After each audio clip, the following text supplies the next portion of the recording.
Why CoryxKenshin keeps leaving YouTube. Not been saying this, bro.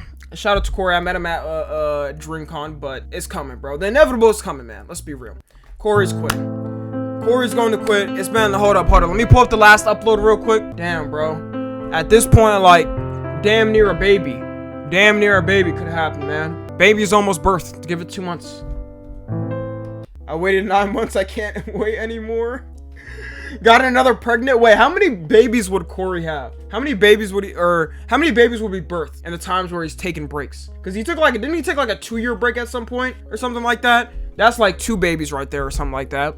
25, 5. No, it's a solid amount. So, yeah, but I say honestly, bro, if his next videos, he's talking about, oh, retirement, this or that, or he starts bringing it up. I wouldn't be surprised if you bring it up in the next year or 2 years or 3 years. I wouldn't be surprised. He's been posting since like he's been posting since like 2009. So I wouldn't be surprised, but let's get into the video. Over the years, CoryxKenshin has built a reputation of not only being one of the biggest gaming channels on YouTube with a sub count of over 17 million subscribers, he's also been known for his frequent hiatuses from the platform, where he will imagine having a baby between a CoryxKenshin upload, with more often than not complete radio silence on all of his social medias, which leads fans to speculate about what he is up to and when he will inevitably return. So why does a YouTuber like CoryxKenshin with such a big fan base decide to do this? And more importantly, how has he managed to stay relevant? I feel like it's healthy to have breaks though, but like, okay, there's a difference between breaks, but like, I feel like the more you pester somebody like Cory, the more he's not going to want to come back, because he feels like he's kind of forced to come back. You don't want to feel like you're forced to do something, you know? You want to do it for like at least have a little bit of intuition to do it.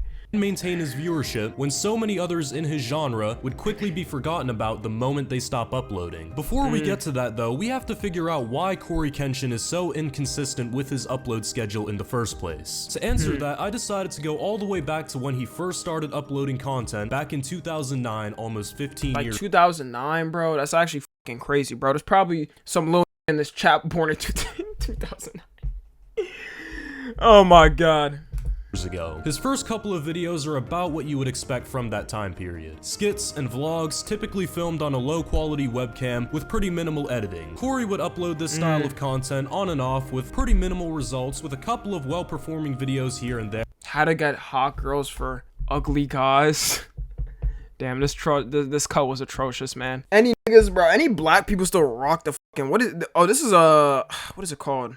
Silk press, I don't know, something like that. I've never had this. You'll never see me with a cut like this though. But for the most part, he would not really see any major success with this style of content, which is the main reason why on September 30th, 2011, Cory would post his final video before a 2-year hiatus from the platform. Bro's a Gen Alpha? Nah, he is. Something that will be important for later in the video. When Cory came back to YouTube in 2013, he began to upload his first few gameplay videos, more specifically horror gameplays, something that was growing in popularity on YouTube at the time. It's crazy how people still love that. Like, that last game we played was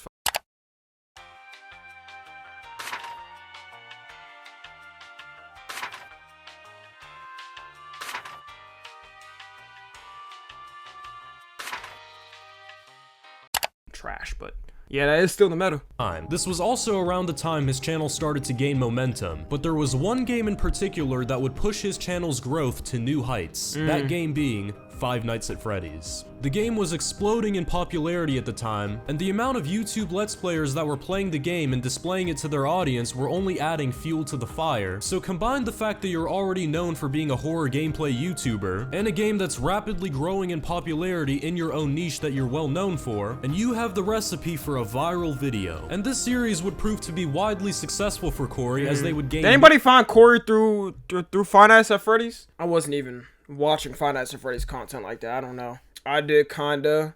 Millions of views and gain him a ton of new subscribers. These views are insane though. And from that point on, Cory would remain consistent with his upload schedule, Don't usually even remember. posting every day. This would lead his channel to reach 100,000 subscribers by late 2015. It was also at this point where his channel would start growing even more rapidly. About 6 months later, he hit 500,000 subscribers, and then he closed out 2016 with 1 million. And this was only the beginning, as his channel only got more popular with every single passing year. However, it's important to note that during this time period, period, Cory would become notorious for his breaks from YouTube. He would have a hot streak where he would upload daily and then seemingly disappear for months on end with usually no updates on any of his social media platforms, leading fans to guess low-key thinking of it, Cory, y'all see like the rappers Mystique, like, you know, Cardi and who else, bro? I don't know, everybody in Opium and shit. They low-key gotta give Cory credit for that. They kind of gotta give him credit because, like, kind of started that. I'm really trying to think. He kind of started that because I really wasn't seeing it before. But like, Cardi gotta give him credit for that. About when he would come back. Then at random, he would go right back to uploading and the cycle would just continue. In 2018, he took a 4-month break at the beginning of the year and also 2 more shorter ones just in that year alone. So what exactly was the reason for all these abrupt hiatuses from YouTube? Now, while he may have different reasons for each one, I think it's pretty safe to assume that creative burnout was a major factor in this. Now, usually when a YouTube channel starts No, I'm telling you, bro, people really don't especially, okay, if you're just watching people, you're not making content, people don't understand how insane it is. Like, y'all realize, for anybody that does content, I could sit here and I could do content for the rest of my life until I die. You got to think of that. Most jobs, eventually, they have a retirement age where you have to retire. You could sit and do content, and most of the time, people are uploading every day. So, like, people will literally tell me, too, they also tell me, oh my god, Tommy, why don't you upload every day on the main channel? Like, it's not that hard. Nigga, no. I mean, shit, unless if y'all would want that, I upload like 1-minute videos every day. It just be ass videos, straight up ass videos, but niggas don't understand that shit. Growing rapidly, the next they step move retirement age to 75. See, that's what they're trying to do, and I won't be participating in that. That YouTuber would be to hire an editor to handle all the video editing work that goes into a video, so that the YouTuber would Good have content more time takes for time, different facts. things, like recording more content or handling merch drops or sponsorships, all of the typical business that comes with running a YouTube channel. But CoryxKenshin was a rare exception to this because even as his channel grew and the demand for more consistent high-quality content increased, he never hired an editor. He always did everything himself, and his reasoning behind this decision— It's the same thing with me too. People always tell me the same thing. Upload gameplay footage to Harley. Okay, for the second channel, I do have an editor, but like, if I do make the third channel, then yeah. But I always, for the main channel, no matter what, I promise you, I'll always be editing those videos. I'll always be editing those videos, because like, I just can't have somebody else edit it. Maybe in the future, I'll change my mind. I don't know. I just like doing them myself. I like doing them myself. According to him, is because he prefers his own style of editing and actually enjoys doing it too, which is a completely fair reason as it gives him complete control of how his videos are gonna look. But the downside to this is that there is a lot of editing that goes into each of Cory's videos, which can be very time consuming to do and stressful when taking into account the fact that he usually uploads daily when he's not on break. So he has to plan the video, spend hours recording it, then on top of all of that, spend some more hours editing, which to someone who isn't a content creator might not sound like much, but if you're a YouTuber, you know that shit is absolutely exhausting sometimes. Now, my personal opinion, if something is your job and it's how you make your money, then leaving for half a year just because you're a bit tired of the content grind doesn't really make too much sense. It would honestly be better— No, I would say like half a year is like pretty wild.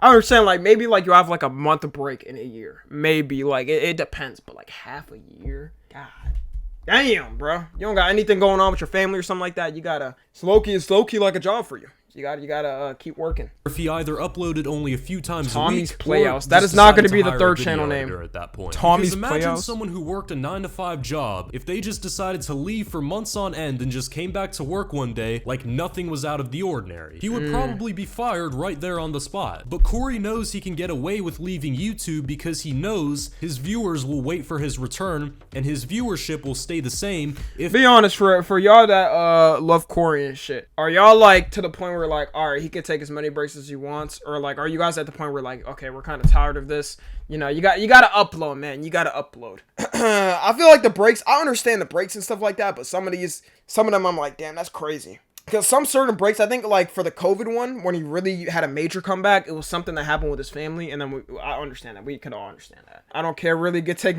as many breaks. I don't know, man. Like, if you're just taking a break for no reason, then that's bad. Thing is, I don't know the full Cory lore. I just remember full Cory lore. I just remember he took like one break, and it was like because of COVID and like something happened. I think it was with his mom or something. That's understandable. If not, only increase. This He's is in Japan? because Really? CoryKenshin is pretty much immune to becoming irrelevant, and this is for a few reasons. The first one being that he's already quite well known for taking breaks because he's been doing it for years at this point. His viewers will see that he hasn't uploaded in a while, and just assume he's on break and will return just like he has every single time. These hiatuses have unintentionally built a cult-like fan base of people who are always left wanting more from him, and they never know when he's gonna come back either, because Who he knows just where the doesn't man update is right his now? fans when he's gone. It's actually a psychology trick from the 48 Laws of Power that rappers like Playboy Cardi have even used to their advantage. The second reason is that his content has a huge replayability factor. Videos So that Cardi actually did steal his flow.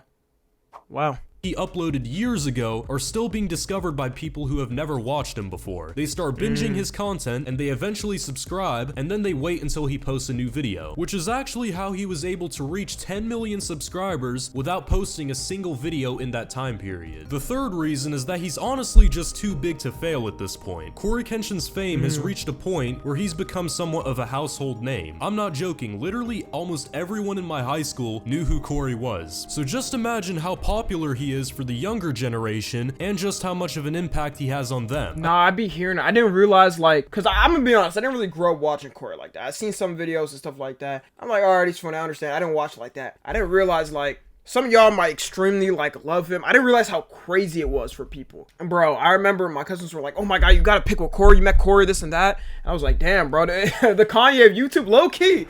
Hey, low-key.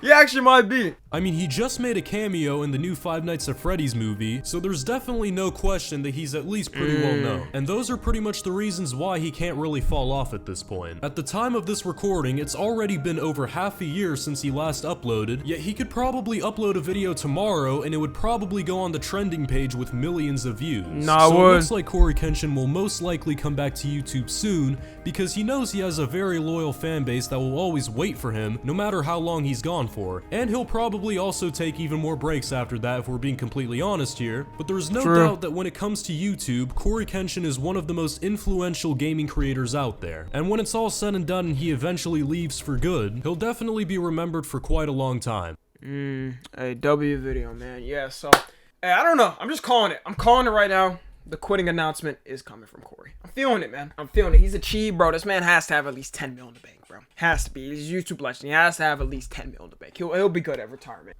But, yeah, when do you guys think I could retire? Like, when do you guys... let's be real. Let's be real. I take a 2-month break, my channel's dead. Both of the channels are dead. The longest break I had was like a month, and that's because I was in school. I'm not even in school anymore. But, yeah, my shit would be dead. But, anyways, if you're watching this on the tube, join the Discord.